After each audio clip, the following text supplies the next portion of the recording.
استاد کی صحت پر کوئی اثر نہیں پڑتا۔ امی بہت زوروں کی بھوک لگی ہے۔ میں نے موضوع بدلنے کی بات کی۔ بھوک ضرور لگی تھی مگر اتنی شدید بھی نہیں تھی کہ برداشت نہ کر سکوں۔ ہاں کیوں نہیں، آج میں نے اپنے بیٹے کی پسندیدہ ڈش بنائی ہے، دال چاول۔ تمہیں بہت پسند ہے نا؟ امی جان نے مسکراتے ہوئے میری طرف دیکھا۔ جی، میں صرف اتنا ہی کہہ سکا۔ امی جان انٹر پاس تھی، اس لیے وہ اتنی اچھی گفتگو کر لیتی تھی اور ان کے سامنے باتوں ہی باتوں میں لاجواب ہو جاتا تھا۔ میں ماسٹر صاحب کی خوب برائیاں کرنا چاہتا تھا مگر امی جان کے سامنے میری ایک بھی نہ چل سکی تھی، اس لیے میں نے بھوک کا ذکر کر کے بات کا موضوع ہی بدل کر رکھ دیا تھا۔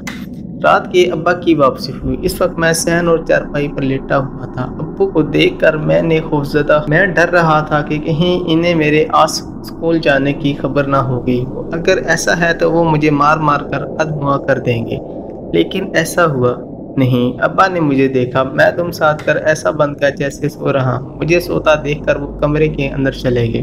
میں دل ہی دل میں خوش ہو رہا تھا کہ شکر ہے ابا میرے اسکول سے غیر حاضر ہونے کی خبر نہیں، ورنہ وہ ابھی مجھے مارنا شروع کر دیتے۔ دوسرے دن میں اسکول جانے کے ارادے سے تیار ہو کر گھر سے نکلتا تھا، پھر نہ جانے کیوں ایسا ہوا کہ جب اسکول کے کچھ فاصلے پر تھا تو میرا ارادہ تبدیل ہو گیا اور میرا رخ کھیتوں کی طرف ہو گیا۔ آج مجھے اپنے اسکول کے وہ ساتھی بھی مل گئے تھے جو اسکول کا وقت ادھر ادھر گھوم پھر کر پورا کر لیتے تھے۔ وہ مجھے دیکھ کر بہت خوش ہوئے۔ نیاز محمد، تم بھی؟ نوازش نے مسکراتے ہوئے مجھے دیکھا۔ جب تم تفریح کر سکتی ہو تو میرا حق بنتا ہے کہ میں بھی کبھی کبھار تفریح کر لوں، میں نے جواباً کہا۔ ضرور ضرور، تمہیں تمہارے حق سے کون روک سکتا ہے، کاشف نے کہا۔ دوستوں کی جانب سے خوش آمدید کہنے پر میں خوش ہو گیا۔ اب ہمارا روز کا یہ معمول بن گیا تھا کہ صبح اسکول کے لیے تیار ہو کر گھر سے نکلتے، پھر ایک مخصوص مقام پر مل کر پروگرام طے کر کہ آج کدھر جانا ہے، پھر سیر کو نکل جاتے۔ 15 دن ایسے گزرے کہ پتہ ہی نہیں چلا۔ ایک شام ابا گھر جلدی آ گئے اور آتے ہی میرا پوچھا۔ میں اس وقت کمرے میں تھا۔ نیاز کمرے میں ہے، امی جان نے بتایا۔ نیاز ذرا ادھر ہو، ابا نے مجھے آواز دی۔ جی ابا۔ میں ابا کی کڑکدار آواز سے سہم گیا تھا۔ مجھے دیکھتے ہی ابا نے اپنا جوتا نکالا اور میری پٹائی شروع کر دی۔ میں اچانک اس پٹائی سے بکھلا گیا اور میرے منہ سے سوائے کوئی آئی کے کچھ نہیں نکل رہا تھا۔ کیا ہو گیا ہے آپ کو؟ میرے بچوں کو کیوں مار رہے ہیں؟ امی نے مجھے چھڑانے کی کوشش کی۔ دور ہو جاؤ ورنہ تمہیں بھی پٹائی کر دوں گا۔ ابا بہت غصے میں تھے۔ کچھ پتہ بھی چلے اس نے کر کیا دیا ہے جو آپ اسے اتنا پیٹ رہے ہو؟ آوارہ ہو گیا ہے تمہارا لاڈلا، اسکول جانے کی بجائے ادھر ادھر آوارہ گردی کر کے گھر چلا آتا ہے۔ ابا بولے۔ یہ آپ سے کس نے کہا؟ یہ تو روزانہ گھر سے تیار ہو کر اسکول جاتا ہے، امی جان نے کہا۔ یہ ہمیں بیوقوف بنانے کے لیے اسکول جانے کے لیے تیار ہو کر گھر سے نکلتا ہے، پھر اسکول جانے کی بجائے دوسرے آوارہ لڑکوں کے پاس چلا جاتا ہے جو اسے کہیں اور لے جاتے ہیں۔ ابا میری پٹائی کرتے کرتے بری طرح ہانپنے لگے تھے۔ بچے کو مارنے سے پہلے پوچھ بھی لیتے تھے کہ یہ بات سچ بھی ہے یا نہیں۔ امی خفا ہوتے ہوئے بولی۔ پہلے مجھے مسجد کے پیشے امام صاحب نے بتایا، پھر میں نے ماسٹر نذیر صاحب سے پوچھا تو انہوں نے بتایا کہ آپ کا لاڈلا 15 دن سے اسکول نہیں آ رہا ہے۔ ابا غصے سے پھنکارتے ہوئے بولے۔ کیوں بیٹے، یہ ابو کیا کہہ رہے ہیں؟ امی نے میرا کندھا پکڑتے ہوئے پوچھا۔ میں کیا کہتا، مجرم تھا۔ پیشے امام صاحب نے کئی بار مجھے آوارہ گردی کرتے دیکھا تھا، اس لیے میری شکایت لگائی تھی۔ پیشے امام صاحب بہت اچھے آدمی تھے، اس لیے ہر کوئی ان کی دل سے عزت کرتا تھا۔ میرے ابو کی طرح وہ بھی چاہتے تھے کہ میں پڑھ لکھ کر بڑا آدمی بنوں۔ اکثر ملاقات ہونے پر مجھے نصیحتیں بھی کرتے تھے۔ وہ بڑے ہی ہمدرد اور شفیق انسان تھے، اس لیے میں ان کی بہت عزت کرتا تھا، مگر اس وقت وہ مجھے زہر معلوم ہو رہے تھے۔ ان کی شکایات کرنے پر آج ابو نے اس قدر پٹائی کر دی تھی کہ ابو کی پٹائی کھا کر میرے جسم کا ایک ایک جوڑ دکھ رہا تھا۔ یہ کیا کہے گا؟ کہنے کو کچھ ہوگا تو کہے گا نا۔ ایک بات اسے اچھی طرح سمجھا دینا، اس گھر میں اگر رہنا ہے تو اسکول جانا پڑے گا، ورنہ اس گھر میں اس کے لیے کوئی جگہ نہیں ہے۔ یہ کہتے ہوئے ابو گھر سے نکل گئے۔ نیاز بیٹا، یہ تم نے کیا کر دیا ہے؟ کوئی سنے گا تو کیا کہے گا؟ ابو کے چلے جانے پر امی مجھ سے مخاطب ہوئی۔ ماں، یہ سب پیشے امام صاحب کی وجہ سے ہوا ہے۔ وہ نہ میری شکایت کرتے اور نہ ابو کو یہ بات پتہ چلتی۔ میں نے کہا، اس میں پیشے امام صاحب کا کیا قصور ہے؟ انہوں نے تمہارے بھلے کے لیے شکایت کی۔ تمہیں سوچنا چاہیے کہ کیا یہ بات اچھی ہے؟ اسکول سے وہ بھاگتے ہیں جو پڑھائی کے چور اور آوارہ ہوتے ہیں۔ امی کی ہمدردیاں پا کر میں بلک بلک پڑا اور آنسوؤں کا سمندر آنکھوں سے بہہ نکلا۔ نہ رو، بس اب چپ کر جاؤ، امی نے مجھے سینے سے لگایا۔ ابو نے بہت زور سے پیٹا ہے۔ میں نے کہا تمہارے بھلے کے لیے مارا ہے، وہ تمہارے دشمن تھوڑے ہی ہیں۔ میری پٹائی اسی کی ہے کہ میں ان کا بیٹا نہیں، کسی دشمن کا بیٹا ہوں۔ انسان غصے میں، جذبات میں کہاں قابو رہتے ہیں۔ غصے میں آنا ان کا فطری عمل ہے۔ تم ایسی حرکت کرتے اور نہ وہ پٹائی کرتے۔ اب آئندہ ایسی کرنا، تم جانتے ہو ابو کے غصے کو، اس لیے تمہاری بہتری اسی میں ہے کہ آوارہ لڑکوں سے دوستی ہمیشہ کے لیے ختم کر دو، کیونکہ وہ تمہارے دوست ہرگز نہیں ہو سکتے۔ وہ تمہارے پکے دشمن ہیں، وہ نہیں چاہتے کہ تم ترقی کرو۔ امی نے میری سر پر شفقت سے ہاتھ رکھتے ہوئے کہا۔ میں مزید کچھ بولنے کے بجائے سسک کر رہ گیا۔ مجھے اس بات کا اندازہ ہو گیا تھا کہ اگر پھر میں نے اسکول جانے کی بجائے آوارہ گردی کی تو امی کی طرف سے کوئی ہمدردی کی امید نہیں ہوگی۔ اس معاملے میں وہ ابو کا ہی ساتھ دے گی، اس لیے میرے حق میں یہی بہتر تھا کہ میں آوارہ گردی چھوڑ کر اسکول جانے لگوں، اور پھر میں نے ایسا ہی کیا۔ دوسرے دن شرافت اسکول چلا گیا۔ ماسٹر صاحب مجھے دیکھ کر مسکرائے، لیکن کہا کچھ نہیں، کیونکہ وہ جانتے تھے کہ انہیں میری غیر حاضری پر جو پٹائی کرنا تھی وہ اب پہلے ہی اپنے ابو کے گھر جانے پر کر چکے ہیں۔ اس واقعہ کے چند دنوں بعد میں اپنی گلی سے باہر سڑک پر نکل رہا تھا کہ سامنے سے پیش امام صاحب آ گئے۔ ہم دونوں کی نظریں ایک لمحے کو ملی اور پھر میں نے نظریں نیچی کر لی تھیں۔ میں ان سے بچ کر نکل جانا چاہتا تھا۔ مجھے اپنی شکایت لگائے جانے کا شدید دکھ تھا کہ ان کی شکایت پر میری پٹائی ہوئی ہے۔ اگر وہ ابو سے میری شکایت نہ کرتے تو وہ کبھی کبھی ماسٹر صاحب سے نہ پوچھتے میں اسکول آ رہا ہوں یا نہیں، اور میں سیر و تفریح میں مشغول رہتا۔ میں جیسے ہی نظریں بچھاتے ہوئے ان کے پاس سے گزرنے لگا تو وہ میرے سامنے آ گئے۔ نیاز بیٹے ناراض ہو؟ پیش امام صاحب نے پوچھا۔ جی میں ایک لمحے کو جھونکا۔ تم میری شکایت کرنے پر ناراض ہو؟ دیکھو بھائی، میں تمہارے بھلے کو شکایت کی تھی۔ وہ مجھے غور سے دیکھ رہے تھے۔ مجھے کچھ سمجھ نہیں آ رہا تھا کہ انہیں کیا کہوں۔ دل میں ان پر بہت غصہ آ رہا تھا۔ ایک تو میری شکایت کر دی اور پھر مجھے غصہ دلانے کو بتا بھی رہے ہیں۔ میں جب کچھ بھی نہ بول سکا تو وہ خود ہی بولے، اسکول سے بھاگنا اچھی بات نہیں ہوتی۔ جو بچے اسکول سے بھاگتے ہیں وہ کبھی بھی بڑے آدمی نہیں بن سکتے۔ تمہارے ابو کی بڑی خواہش ہے کہ تم پڑھ لکھ کر بڑے آدمی بنو۔ ایسا جبھی ہو سکتا ہے جب تم دل لگا کر خوب تعلیم حاصل کرو۔ میں ان کی بات خوب سمجھ رہا تھا۔ اس وقت جو میری عمر تھی، اس عمر میں بچے عموماً یہ بات سمجھتے ہوئے بھی سیر و تفریح کرنا چاہتے ہیں جو بزرگوں کو نظر میں آوارہ گردی کرنا ہوتی ہے۔ ہاں، میں کوشش کروں گا، بشرطے کہ میرا دل پڑھائی میں لگ جائے۔ میں نے کہا، پڑھائی میں دل نہ لگے تب بھی زبردستی اسے لگاؤ۔ یہ وقت گزر جانے پر پھر لوٹ کر نہیں آئے گا اور تمہارے پاس سوائے افسوس اور ہاتھ ملنے کے کچھ باقی نہ رہے گا۔ وہ مجھے سمجھاتے ہوئے بولے۔ میرے سمجھ میں نہیں آ رہا تھا کہ انہیں کیا جواب، اسی لیے ان کی باتوں کا ہاں میں ہی جواب دیتا رہا۔ وہ مجھے سمجھا کر ایک جانب بڑھ گئے۔ میری یہ سمجھنے والی عمر کہاں تھی؟ مجھے اسکول سے غیر حاضر رہ کر آوارہ گردی کرنے کا شوق پڑ چکا تھا۔ وہ کسی طور پر ختم ہونے پر نام ہی نہیں لے رہا تھا۔ میں 10-15 دن اسکول باقاعدگی سے جاتا، لیکن پھر آوارہ گردی شروع کر دیتا۔ جب بھی ابو کو میری آوارہ گردی کی خبر ملتی وہ میری پٹائی لگا دیتے۔ اس پٹائی کا یہ اثر ہوتا کہ میں پھر اسکول جانے لگتا۔ جب دیکھتا کہ ابو مطمئن ہو گئے ہیں تو پھر چھٹیاں کرنے لگتا۔ پیش امام صاحب جب بھی مجھے ملتے نصیحتیں کرتے ہوئے پڑھنے پر توجہ دینے کی تلقین کرتے۔ مجھے نہ جانے کیوں ان کی نصیحتیں پسند نہیں آتی تھیں۔ وہ جب سر راہ مجھے نظر آتے ان سے بچنے کی کوشش کرتا، مگر وہ مجھے آواز دے کر روک لیتے تھے۔ وہ مسجد کے پیش امام ہونے کے ساتھ ساتھ ابو کے دوست بھی تھے، اس لیے ان کا احترام کرنا ضروری تھا۔ میں نے جیسے تیسے کر کے میٹرک پاس کر ہی لیا تھا۔ گاؤں میں اس وقت انٹر میں داخلہ لینے کے لیے کالج نہیں تھا۔ جس بچے کو بھی انٹر کرنا ہوتا اسے شہر کے کسی کالج میں داخلہ لینا ہوتا تھا۔ ابو کی خواہش پر مجھے بھی تعلیم حاصل کرنے کے لیے شہر جانا پڑا۔ شہر میں میری خالہ بطول رہتی تھی۔ طے یہی پایا تھا کہ میں ان کے گھر پر رہوں گا۔ اتفاق سے شہر جانے سے 2 دن قبل میں جمعہ کی نماز پڑھنے مسجد میں گیا۔ جب میں نماز پڑھ کر مسجد سے باہر آنے لگا تو پیش امام صاحب نے مجھے آواز دے کر بلایا۔ میں جب ان کے پاس گیا تو مسکراتے ہوئے بولے، نیاز محمد، سنا ہے تمہارا شہر کے کالج میں داخلہ ہو گیا ہے؟ جی، میں نے مختصر جواب دیا۔ دیکھو بیٹا، شہر جا کر وہاں کی رونق میں مصروف مت ہو جانا اور دل لگا کر پڑھنا۔ تمہیں اپنے ابو کا نام روشن کرنا ہے۔ میں پوری کوشش کروں گا کہ میرا دل پڑھائی میں لگ جائے۔ کوشش نہیں زبردستی دل لگانا، جبھی تم تعلیم کے میدان میں کامیاب ہوگے۔ پیش امام صاحب نے میرے سر پر شفقت بھرا ہاتھ پھیرا۔ میں کیا کروں، میرا دل پڑھائی میں نہیں لگتا، زبردستی دل مار کر پڑھ رہا ہوں۔ بے احتیاط میرے دل کی بات زبان پر آ گئی۔ یہ عمر ہی ایسی ہوتی ہے، سیر سپاٹے میں دل لگتا ہے۔ تم تعلیم حاصل کر لو، پھر پوری زندگی سیر سپاٹے کرتے رہنا۔ ٹھیک ہے، میں سیر و تفریح سے زیادہ تعلیم پر توجہ دوں گا، میں نے جان چڑھاتے ہوئے کہا۔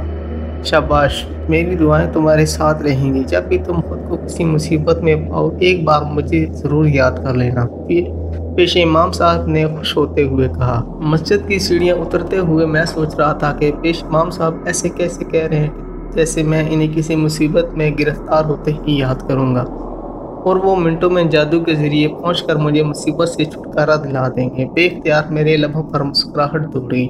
گاؤں کی نسبت شہر میں گھومنے پھرنے کے لیے تفریحی مقامات بہت تھے، سینما گھر بھی تھے، ان دنوں بہت ہوا کرتے تھے۔ ہر سینما پر مختلف اداکاروں کی فلمیں لگی ہوتی تھیں۔ فلم دیکھنے کو سینما گھر جانا پڑتا تھا۔ ٹی وی کی نشریات بھی شام کو چلتی تھیں۔ کالج میں انعام، کامران اور شریف میرے گہرے دوست بن گئے تھے۔ صبح میں کالج جاتا اور شام کو میرے دوست آ جاتے، ہم لوگ گھومنے پھرنے نکل جاتے۔ ہفتے میں 1-2 فلمیں ہم ضرور دیکھتے تھے۔ ہوٹل میں بیٹھ کر سگریٹ پینا ہمارا معمول بن گیا تھا۔ ایک شام ہم دوست ایک سڑک سے گزر رہے تھے کہ ایک پرانی بوسیدہ سی حویلی پر ہماری نظر پڑی۔ دیکھو یار، یہ حویلی اپنے وقت کی اچھی حویلی میں شمار ہوتی تھی، انعام نے کہا۔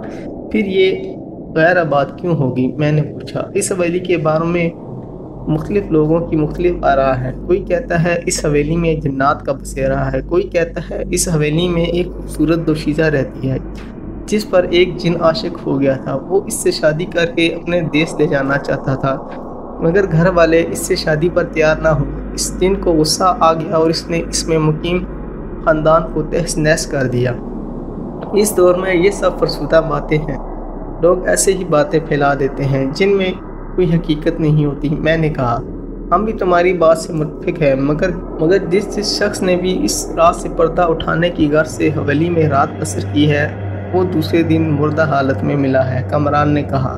خوف اچھے صحت مند لوگوں کے حوصلے پست کر دیتا ہے۔ ہو سکتا ہے ان کے ذہنوں پر پہلے سے ہی خوف ہو اور اسی خوف کے نتیجے میں ان کا انتقال ہو گیا ہو۔ میں نے کہا، کیا خیال ہے کیوں نہ ہم اس رات سے پردہ چاک کر دیں؟ انعام نے کہا۔ وہ کیسے؟ کامران نے پوچھا۔ وہ ایسے کہ اکیلا آدمی واقعی رات کی تاریکی میں اس پراسرار حویلی میں خوف زدہ ہو سکتا ہے، لیکن ہم چاروں حویلی میں ہوں گے تو پھر خوف نہ ہونے کے برابر ہوگا، اور ہم رات حویلی میں رہ کر اس کے اسرار سے واقف ہو جائیں گے، شریف نے کہا۔ بات ہماری معقول ہے، ایک کی نسبت 4 آسیب پر بھاری پڑیں گے، میں نے زوردار کہکا لگایا۔ میری بات پر وہ بھی مسکرا دیے۔ پھر ہم نے طے پایا کہ پہلے پورا دن اس میں گزاریں گے، پھر امن سکون سے رہنے پر پوری رات گزاریں گے۔ اتوار کو ہماری چھٹی تھی، اس لیے ہم اتوار کی صبح ہی ناشتہ کر کے وہاں پہنچ گئے۔ حویلی کے اندر سے بہت ہی خستہ حالت ہو رہی تھی، دیواروں سے پلستر ادھڑ چکا تھا، کمروں کی چھتیں ایسی ہو رہی تھیں کہ اب گریں۔ دن کی روشنی میں بھی ہم نے پوری حویلی کو اچھی طرح سے دیکھ لیا تھا، وہاں کچھ بھی نہیں تھا۔ برسوں سے صفائی نہ ہونے سے مٹی، گرد و غبار موجود، کمروں میں جگہ جگہ جالے لگے، کالے رنگ کی بلیاں بھی وہاں نظر آئیں، وہ ہمیں دیکھ کر ادھر ادھر چھپ گئیں۔ ہمیں پورا دن حویلی میں گزارنا تھا، اس لیے صحن کی صفائی کر کے ہم نے چادر بچھائی اور اس پر بیٹھ گئے۔ دوپہر کے کھانے کے بعد ہم کھانے پینے کی اشیاء بھی لے آئے تھے۔ دن میں ہمارا اس حویلی میں گپ شپ کرتے وقت گزرا، ہم وقفے سے حویلی کے مختلف کمروں میں بھی جاتے رہتے۔ شام ہوگی لیکن ہمارے ساتھ ایسا کوئی بھی ناقابل فراموش واقعہ پیش نہ آیا۔ جب ہم حویلی سے باہر آئے ہمارا دل فخر سے پھولا ہوا تھا اور ہم سمجھ رہے تھے کہ ہم نے کوئی بڑا کارنامہ سر انجام دے دیا ہے۔ ایک ہفتہ کے بعد اکٹھی 3 چھٹیاں آ رہی تھیں، اس سے اچھا موقع ہمارے ہاتھ پھر نہیں لگ سکتا تھا، اس لیے ہم دوستوں نے مل کر یہ پروگرام بنایا کہ اپنی خالہ کو گاؤں کا بہانہ بنا کر اس حویلی میں آ جاؤں گا۔ میرے دوست بھی اپنے گھر یہی بتا کر آئیں گے کہ وہ گاؤں کی سیر کرنے کو میرے ساتھ گاؤں جا رہے ہیں، اور ہم یہ 3 دن 3 راتیں اس حویلی میں گزاریں گے اور اس اسرار کو تلاش کرنے کی کوشش کریں گے کہ اس حویلی کے بارے میں جو باتیں پھیلائی گئی ہیں ان میں کتنی صداقت ہے۔ وہ سستا دور تھا، ہماری جیبوں میں اتنی رقم موجود تھی کہ وہ سستا دور تھا، ہماری جیبوں میں اتنی رقم موجود تھی کہ 2-3 دن آسانی سے گھر کا کھانا باہر سے کھا سکیں۔ جیسے ہی چھٹیاں آئیں ہم دوپہر کا کھانا کھا کر اس حویلی میں آ گئے۔ شام تک ہم نے خوب آرام کیا کیونکہ رات ہمیں جا کر گزارنی تھی۔ اب ہم اپنے ساتھ 2 لالٹین لائے تھے جن میں ہم نے مٹی کا تیل ڈلوا لیا تھا۔ ماچس کی 1 ڈبی ہمارے لیے کافی تھی، پھر بھی احتیاطاً ماچس کی 3 ڈبیاں لے لی تھی۔ رات کی تاریکی پڑنے پر 1 لالٹین کی جگہ 2 لالٹین روشن کر لی تھی تاکہ رات کی تاریکی میں کسی قسم کی پریشانی نہ ہو۔ رات کا کھانا کھا کر ہم باتوں میں مصروف ہو گئے تھے۔ ہماری باتوں کا موضوع پراسرار واقعات ہی تھا۔ ہم نے جو مختلف لوگوں سے واقعات سنے تھے انہیں بڑھا چڑھا کر پیش کر رہے تھے۔ یار خدا کو مانو، اس طرح کے واقعات سنانے سے پرہیز کرو، انعام نے باقاعدہ ہاتھ جوڑتے ہوئے کہا۔ وہ کیوں؟ میں چونکا۔ ہمیں حویلی میں رات گزارنی ہے، انعام نے کہا۔ رات گزارنے سے ان کا واقعات کا کیا تعلق ہے؟ شریف نے کہا۔ یہ پراسرار حویلی ہے، جو تم واقعات سنا رہے ہو ان کا اثر ہمارے ذہنوں میں رہے گا، اور رات کے جب سناٹا ہوگا ایسے میں کسی کاغذ کے ٹکڑے کا آ کر ادھر ادھر گرنے پر ہمارے دل زور زور سے دھڑکیں گے اور رات کا گزارنا ہمارے لیے نہ صرف مشکل ہو جائے گا، مجھے ڈر ہے کہ کہیں ہم یہاں سے بھاگ ہی نہ لیں۔ انعام نے کہا۔ تم بھی صدا کے ڈرپوک ہو، کامران نے زوردار کہکا لگایا۔ ابھی ہنس لو، تھوڑا وقت گزرے پھر دیکھیں گے، انعام نے کہا۔ ہاں بھئی، ہم واقعی دیکھنے کے ہی یہاں جمع ہوئے ہیں، میں مسکرایا۔ وقت تیزی سے گزر رہا تھا، ہمیں باتوں میں اس کا احساس ہی نہ ہوا۔ رات کا 1 بجتے ہی میرے دوستوں کو نیند آنے لگی تھی۔ وہ نیند کے بہت کچے تھے۔ میں بار بار انہیں اس بات کا احساس دلا رہا تھا کہ ہم یہاں سونے نہیں بلکہ ایک خاص مقصد کے تحت آئے ہیں۔ رات میں بالکل بھی نہیں سونا، مگر ان کی سمجھ میں میری بالکل نہیں آ رہی تھی۔ وہ مجھے یہ یقین دلاتے کہ وہ نہیں سوئیں گے سو گئے، میرے بار بار اٹھانے پر بھی نہیں اٹھ رہے تھے۔ میں نے جب یہ دیکھا کہ وہ نہیں اٹھ رہے تو اکیلے جاگنے کا سوچ لیا۔ رات کا نہ جانے وہ کون سا پیر تھا کہ میری آنکھیں نیند سے بوجھل ہو گئی تھی کہ اچانک مجھے صحن میں موجود کسی کے موجود ہونے کا احساس ہوا۔ اس لمحے کو مجھے ڈر لگا، مگر تجسس کے ہاتھوں مجبور ہو کر میں نے ایک لالٹین اٹھائی اور کمرے سے نکل گیا۔ چاند کی روشنی اس قدر تیز تھی کہ ایسا محسوس ہو رہا تھا کہ جیسے صحن روشنی میں نہایا ہوا ہے۔ ایک کمرے کے دروازے پر میری نظریں پڑیں تو میں پلکیں جھپکنا بھول گیا۔ وہاں ایک بے حد حسین لڑکی تھی۔ میں حیرت سے گم سم اس لڑکی کو دیکھتا جا رہا تھا۔ اس کا گول چہرہ، ناک نقشہ بہت حسین تھا۔ اس کی بڑی بڑی آنکھیں اس کی خوبصورتی میں اضافہ کر رہی تھیں۔ ہونٹ بڑے خوبصورت اور گلابی تھے، بال کمرے تک لمبے، سنہری اور گھنے تھے۔ چاند کی روشنی میں اس کا چہرہ دمک رہا تھا۔ ہم دونوں کی جیسے ہی آنکھیں ملی مجھے سحر سا ہو گیا۔ میں اس لڑکی کی طرف ایسے بڑھنے لگا جیسے وہ مقناطیس ہو۔ میں جیسے ہی اس کے نزدیک پہنچا اس نے میرا ہاتھ تھام لیا اور مجھے کمرے کے اندر لے کر بڑھ گئی۔ میں ایک فرما بردار شاگرد کی طرح اس کے اشاروں پر چلنے کو مجبور ہو گیا۔ دن میں جس کمرے میں کوڑا کرکٹ پڑا تھا اب وہ بالکل صاف تھا۔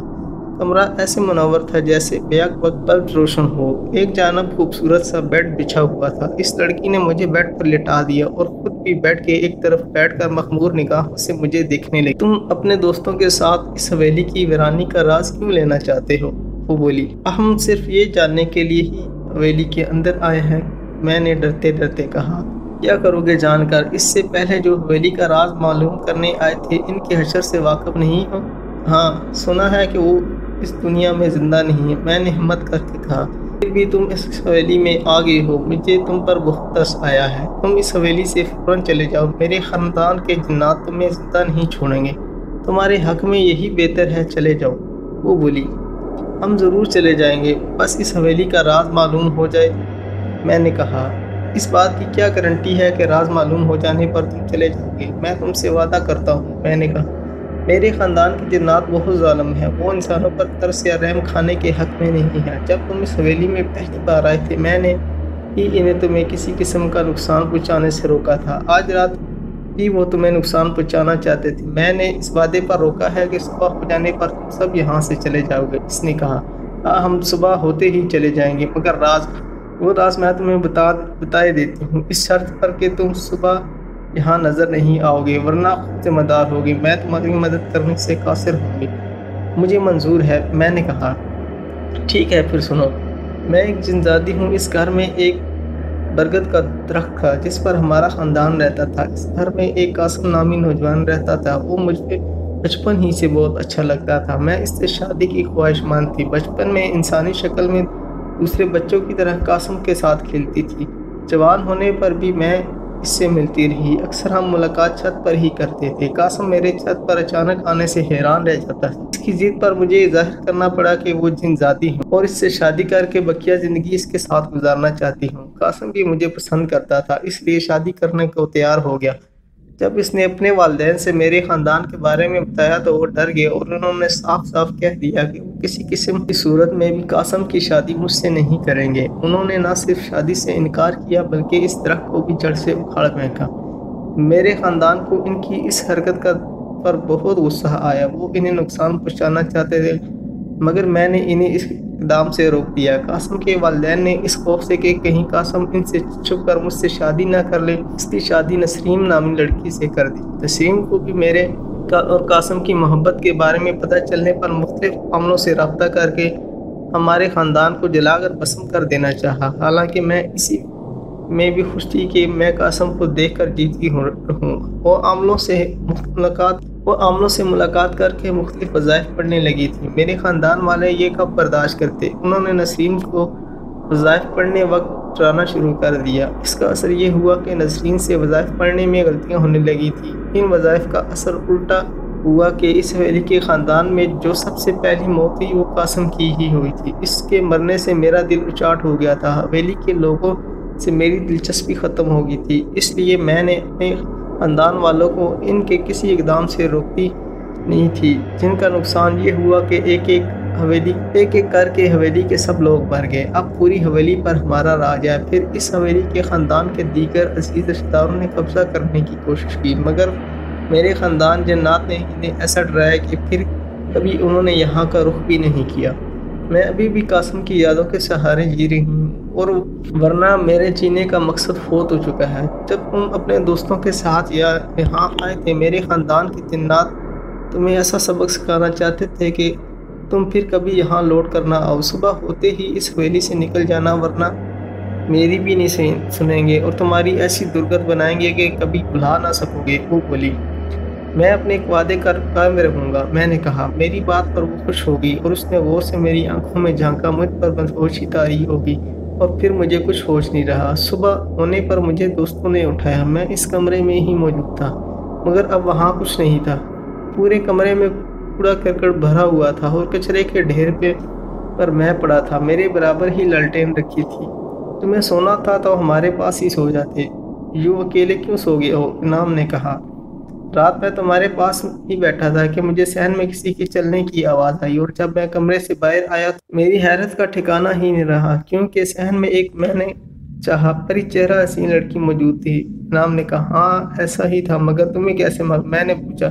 یہ بھی کوئی پوچھنے والی بات ہے، ہر کہانی میں یہی ہوتا ہے۔ وہ حسین لڑکی پھر حویلی کے ایسے کمرے میں لے جاتی جو بہت ہی خوبصورت طریقے سے سجا ہوتا ہے اور پری چہرہ لڑکی اپنے بیڈ پر لے جاتی ہے۔ پھر اسے کچھ ہوش نہیں رہتا۔ صبح ہونے پر رات کا ماحول غائب ہو جاتا ہے اور وہ حسین لڑکی نہیں ہوتی۔ یہ سب باتیں ہم پہلے ہی ڈراؤنی کہانیوں میں پڑھ چکی ہیں، اس لیے ہمیں بیوقوف مت بناؤ۔ کامران نے کہا، تم میری بات کا یقین کرو، ایسا ہی ہوا تھا۔ میں نے کہا، یہ فضول باتیں چھوڑو اور ناشتے کی فکر کریں کیونکہ بہت زوروں سے بھوک لگ رہی ہے۔ کامران نے کہا۔